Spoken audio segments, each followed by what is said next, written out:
পয়সা কামাই করে দিবেন ডজন ডজন। আত্মীয় স্বজনদের কাছে তুমি ভালো স্বজন। টাকা ধরো টাকা ধরো টাকা কামাই করো।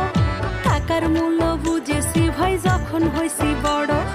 টাকা পয়সা দিতে পারলে সবার কাছে ভালো, না পারিলে সুন্দর মুখটা দেখবা তোমরা কালো।